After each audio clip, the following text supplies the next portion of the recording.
والذين يؤمنون بالغيب ويقيمون الصلاة ومما رزقناهم ينفقون أولئك على هدى من ربهم وأولئك هم المفلحون الله تعالى বলে والذين يؤمنون بالغيب যারা গায়েবের উপর ঈমান আনে আমানতু বিল্লাহি ওয়া মালাইকাতিহি ওয়া কুতুবিহি ওয়া রুসুলিহি ওয়াল ইয়াউমিল আখিরি ওয়াল কদরি খাইরিহি ওয়া শাররিহি মিনাল্লাহি তাআলা ওয়াল বাসি বাদাল মাউত যারা আল্লাহ তাআলার উপর ঈমান আনে যারা নবী রাসূলের উপর ঈমান আনে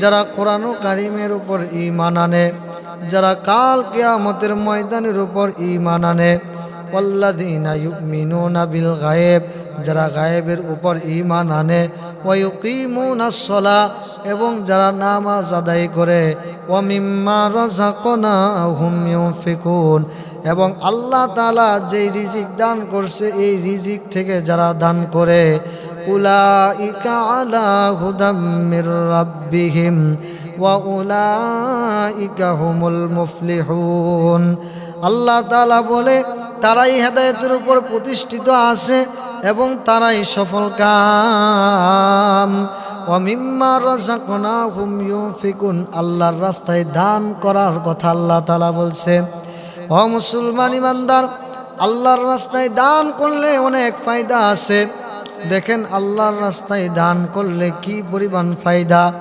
সাহাবায়ে কেরাম নবী রাসূলগণ আল্লাহর রাস্তায় কি পরিমাণ দান করত একটা ঘটনা বললে আপনারা সকলেই বুঝতে পারবেন মক্কা নগরীর মধ্যে মদিনার মধ্যে একবার দুর্ভিক্ষ লাগছে দুর্ভিক্ষ লাগার পরে মুহাম্মদুর রাসূলুল্লাহ সাল্লাল্লাহু আলাইহি ওয়াসাল্লাম হযরতে আলী রাদিয়াল্লাহু তাআলা আনহুর ঘরে গেল আলী রাদিয়াল্লাহু তাআলা আনহুর ঘরে যাওয়ার পর যা দেখে আলী রাদিয়াল্লাহু তাআলা আনহুর ঘরের মধ্যে কোনো খাবার নাই হাসান আর হুসাইন ক্ষুধার জ্বালায় ঘুমায়া গেছে নবীজি সাল্লাল্লাহু আলাইহি ওয়াসাল্লাম ডাক দেয়া বলে হ্যাঁ আলী তাদের খাবারের ব্যবস্থা করো আলী রাদিয়াল্লাহু তাআলা আনহু ডাক দেয়া বলে ইয়া রাসূলুল্লাহ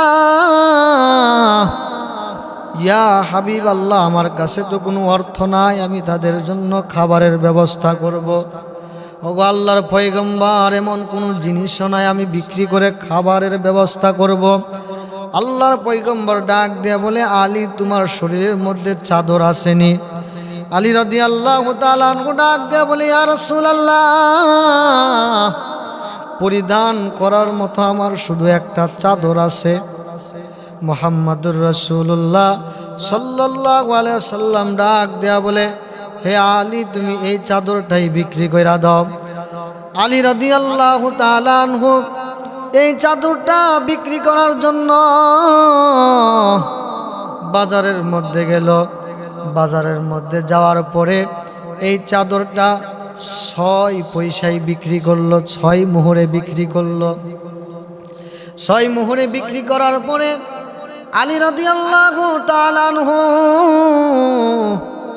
আবার বাড়ির দিকে আসতেছে বাড়ির দিকে আসার সময় রাস্তার মধ্যে এক ভিক্ষুক দাঁড়ায় রয়েছে ভিক্ষুক দাঁড়ায় বলতেছে আলী আমি ক্ষুধার্ত 4 দিন যাবত আমি ক্ষুধার্ত আমাকে কিছু দান করো আল্লাহর ওয়াস্তে আমাকে খাবারের ব্যবস্থা করে দাও আলী রাদিয়াল্লাহু তাআলা আনহু ডাক দেয়া বলে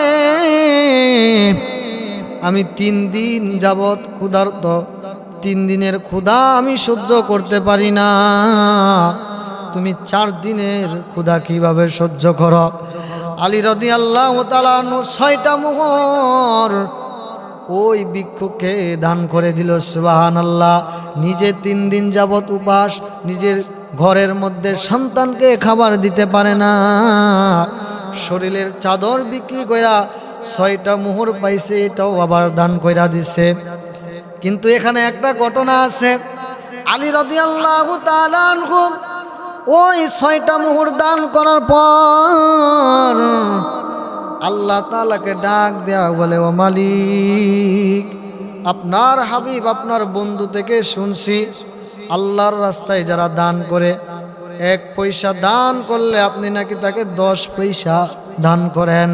ও আল্লাহ, আমি 6টা মোহর দান করছি, আমি কিন্তু আপনার কাছ থেকে 60 মোহর পানা হয়ে গেলাম।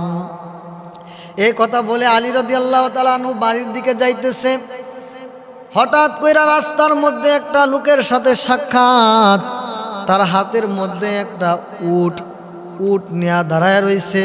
ওই উটটা আলী রাদিয়াল্লাহু তাআলা আনহু যখন নাকি রাস্তা দিয়ে হাইটা যাইতেছে, ওই লোকটা ডাক দিয়া বলতেছে, হে আলী, আমার কাছ থেকে উট কিনবানি? আলী রাদিয়াল্লাহু তাআলা আনহু ডাক দিয়া বলে, ভাই, আমার কাছে তো কোনো টাকা নাই, আমি কিভাবে তোমার কাছ থেকে উট কিনবো? ওই লোক ডাক দেয়া বলতেছে, টাকা দিতে হবে না, অগ্রিম টাকা দিতে হবে না, বাকিতে নিয়ে যাও।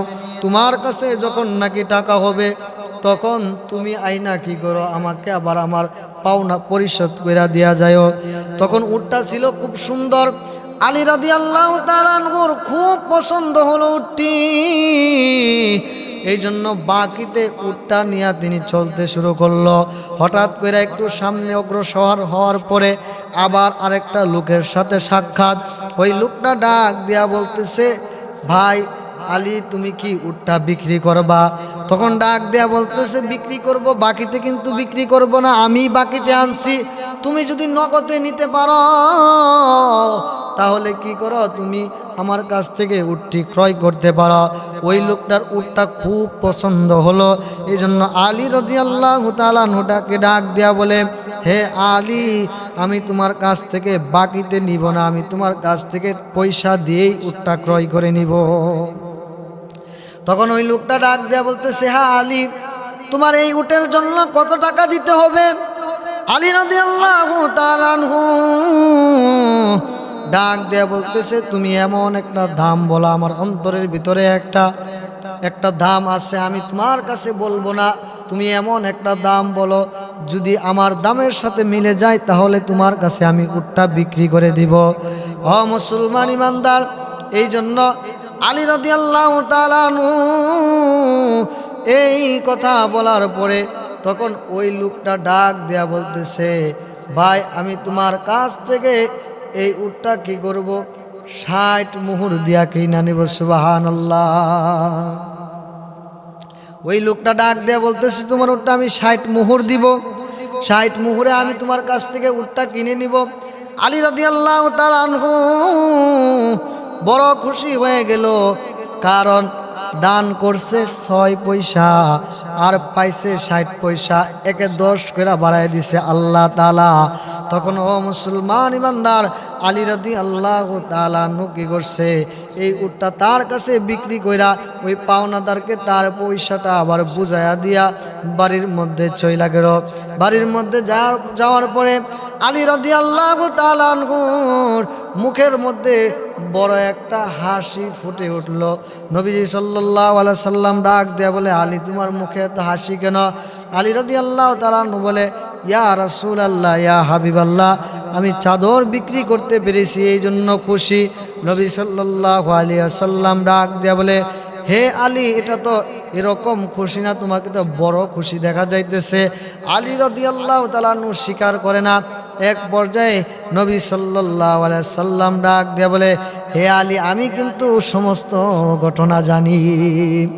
আলী রাদিয়াল্লাহু তাআলা আনহুকে নবীজি সাল্লাল্লাহু আলাইহি সাল্লাম ডাক দেয়া বলতেছে, আলী, তুমি যে সর্বপ্রথম একটা লোকের কাছ থেকে উট বাকিতে কিনেছিলা, এটা হলো মিকাইল আলাইহিস সালাতু ওয়াস সালাম, যে কিনা তোমার কাছে উটটা বিক্রি করেছিল। আর দ্বিতীয়বার তোমার কাছ থেকে যে উটটা ক্রয় করেছিল, এটা হলো জিবরাইল আলাইহিস সালাম। সে আয়েশা এই মুহূর্তে আমাকে সংবাদ দিয়া গেছে। সুবহানাল্লাহ। আলী রাদিয়াল্লাহু তাআলা বলে, ইয়া রাসূলুল্লাহ, আল্লাহর রাস্তায় দান করলে আপনি যে বলছেন একে 10 আল্লাহ তাআলা দেয়, আল্লাহ তাআলা আমাকে একে 10ই দান করছে। সুবহানাল্লাহ। একবার নবীজি সাল্লাল্লাহু আলাইহি সাল্লাম নামাজ পড়ানোর জন্য মেহরাবের মধ্যে দাঁড়ালো, একামত হয়ে গেল। এক পর্যায়ে নবীজি সাল্লাল্লাহু আলাইহি সাল্লাম নামাজের মধ্যে তাকবীর বাঁধবে, এই মুহূর্তে তাকবীর না বাইদা নবীজি সাল্লাল্লাহু আলাইহি সাল্লাম মেহরাবের ছোট গেট দিয়া বাহিরে বের হয়ে গেল। কিছুক্ষণ পরে আয়েশা নবী সাল্লাল্লাহু আলাইহি সাল্লাম আবার নামাজের মধ্যে দাঁড়াইলো। নামাজ শেষ করার পরে সাহাবায়ে কেরাম রাদিয়াল্লাহু তাআলা আনহু নবীজি সাল্লাল্লাহু আলাইহি সাল্লামকে ডাক দেয়া বলে, ইয়া রাসূলুল্লাহ, ইয়া হাবিবাল্লাহ, একামত হওয়ার পরে আপনি প্রথম তাকবীর বানবেন, নামাজ পড়বেন, কিন্তু আপনি তো নামাজের মধ্যে তাকবীর না বাইদা বাহিরে চলে গেলেন। আবার কোথায় থেকে আয়েশা তাকবীর নামাজ পড়ালেন? আপনার মুখের মধ্যে তো বড় হাসি দেখা যাইতেছে, মুস্কি হাসি দেখা যাইতেছে। ইয়া রাসূলুল্লাহ, কারণটা কি? নবী সাল্লাল্লাহু আলাইহি সাল্লাম ডাক দেয়া বলতেছে, ও আমার সাহাবায়ে কেরাম শোনো, আমার ঘরের মধ্যে, আমার বিছানার মধ্যে একটা স্বর্ণের একটা মোহর ছিল, আর আমি নামাজের মধ্যে দাঁড়ায়া বলবো, ইয়াকা না'বুদু ওয়া ইয়াকা নাস্তাঈন, ওগো আল্লাহ, আমি আপনার ইবাদত করি এবং আপনার কাছেই সাহায্য চাই। এটা তো হবে না, কারণ আমার কাছে মোহর আছে, টাকা আছে, আল্লাহর কাছে আমি আবার কিভাবে সাহায্য চাইবো? আমার মন তো নামাজের মধ্যে বসবে না, আমার মনে হবে আমার ঘরের মধ্যে মোহর আছে, তাহলে আল্লাহর সাহায্য কিভাবে আসবে? এই জন্য আমি কি করছি, এই মোহরটা দান কইরা আইসা আমি নামাজের মধ্যে দাঁড়াইছি। সুবহানাল্লাহ। একটা মোহর নবী সাল্লাল্লাহু আলাইহি সাল্লামের ঘরের মধ্যে ছিল। এই মোহরটা পর্যন্ত নবী সাল্লাল্লাহু আলাইহি সাল্লাম আল্লাহর রাস্তায় কি করছে, দান কইরা দিছে। আবু বকর সিদ্দিক রাদিয়াল্লাহু তাআলা আনহু কি পরিমাণ আল্লাহর রাস্তায় দান করছে। ও মুসলমান ইমানদার সাহাবায়ে কেরাম কি পরিমাণ আল্লাহর রাস্তায় দান করছে।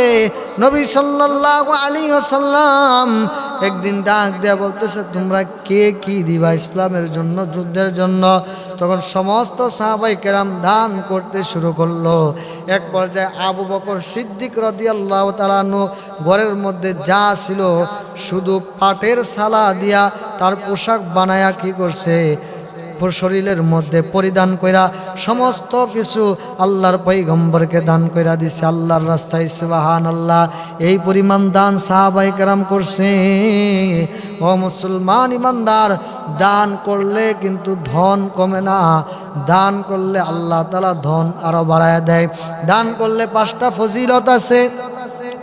1 নাম্বার ফজিলত হলো, যারা আল্লাহর রাস্তায় দান করে আল্লাহ তাআলা তাদের হায়াত বাড়ায় দেয়। সুবহানাল্লাহ। 2 নাম্বার দানের ফজিলত, যারা আল্লাহর রাস্তায় দান করে আল্লাহ তাআলা তাদের রিজিক বাড়ায় দেয়। 3 নাম্বার দানের ফজিলত, যারা আল্লাহর রাস্তায় দান করে তাদেরকে আল্লাহ তাআলা বড় বড় মুসিবত থেকে হেফাজত করে। 4 নাম্বার দানের ফজিলত, যারা আল্লাহর রাস্তায় দান করে দুনিয়ার মধ্যে তাদের দাদা দাদি পিতামাতা আত্মীয় স্বজন যারা কবরবাসী হয়ে গেছে, তাদের এই দানের বদলতে আল্লাহ তাআলা তাদের কবরের আযাবগুলা মাফ করে দেয়। 5 নাম্বার ফজিলত হলো, যারা আল্লাহর রাস্তায় দান করে কাল কিয়ামতের ময়দানে আল্লাহ তাআলা তাদেরকে মাফ করে দেয়। সুবহানাল্লাহ। এই জন্য সাহাবায়ে কেরাম, নবী রাসূলগণ আল্লাহর রাস্তায় অনেক দান করছে। দানের অনেক ফজিলত আছে। কৃপণতা নবী সাল্লাল্লাহু আলাইহি সাল্লাম পছন্দ করে না, আল্লাহ তাআলাও পছন্দ করে না। আল্লাহ বলে, ওয়া আনফিকু মিম্মা রাযাকনাকুম, তোমরা আমার রিজিক থেকে আল্লাহ তাআলার রাস্তায় কি করো, দান করো। এজন্য বেশি বেশি আমরা আল্লাহর রাস্তায় দান করব। দানে ধন কমে না, দানে আরো ধন বাড়ে, সম্পদ আল্লাহ তাআলা আরো বাড়ায় দেয়। এজন্য আমরা আল্লাহ তাআলার রাস্তায় বেশি বেশি দান করব, বেশি বেশি সদকা করব। আল্লাহ তাআলা আমাদের সকলকে আল্লাহর রাস্তায় বেশি বেশি দান করার মতো তৌফিক দান করেন। আমিন। ওয়া আখিরি দাওয়ানা আনিল হামদুলিল্লাহি রাব্বিল আলামিন।